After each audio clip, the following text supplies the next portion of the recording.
So I'm going to change gears a little bit. You knew this question was coming. Section 702 surveillance powers. They're set to expire at the end of the year. Biden administration officials have said that loss of these powers would be devastating. If you could just share with the audience, what do those powers mean and what's the implications? What's the impact if the FBI loses that critical surveillance tool? Well, the first thing I would say is 702 authority is vital, absolutely vital, not important, not nice to have, vital. It is what is a crucial tool in our ability to protect Americans from foreign threats.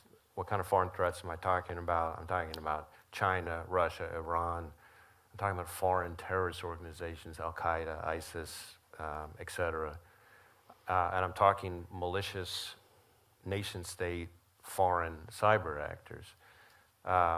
And what people, I think, basically need to understand about 702 is that it is authority that allows the intelligence community to target non-U.S. persons overseas, outside the United States, in national security investigations. And it is not the same thing. A lot of Americans now, in these days, have heard of FISA. This is not that FISA. It's a totally different authority. And in fact, the FBI's role, the FBI's access to 702 information, we only receive a very small, very, very small, like single-digit percentage of the intelligence community's overall 702 collection, all this foreign collection. But that very small percentage that we, the FBI get, I would argue in some ways is the most important small percentage, because that's the percentage that relates to protecting Americans here domestically in the homeland. Now, I mentioned some of the threats. You know, you could look out over the next 5 years and I could walk you through each of the various hotspots in terms of foreign terrorism and argue why we're going to need more and more access to 702 now that we're not in Afghanistan. You look at what's happening in Syria. You could look at what's happening in parts of Africa. I just talked about the Iranian threat. That's just on the terrorism side. China, I've been very vocal since early in my tenure that there is no country, underline no country, that represents a broader, more severe counterintelligence threat to the United States than the People's Republic of China. And limiting or hobbling or losing our access to 702 would, in my view, be a form of unilateral disarmament in the face of the Chinese Communist Party.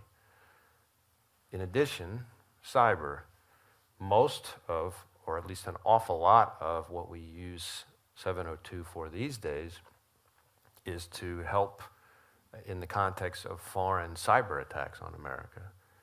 And 702 is what enables us to identify who the victims are, identify what the intrusion activity is, and work with them to reach out to victims, many of whom don't even know they're being targeted or compromised, and to warn them and help them then remediate and mitigate the cyber activity.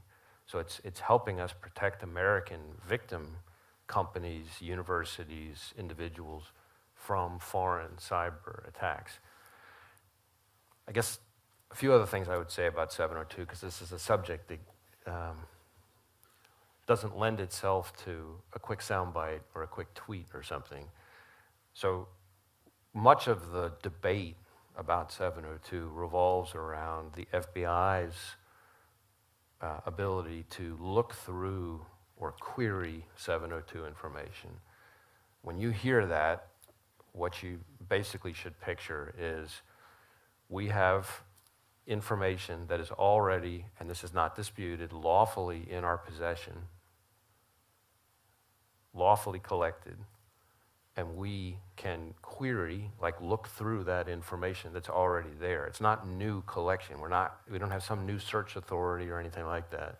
You think of it almost like everybody here has email, Outlook, or whatever it is you have.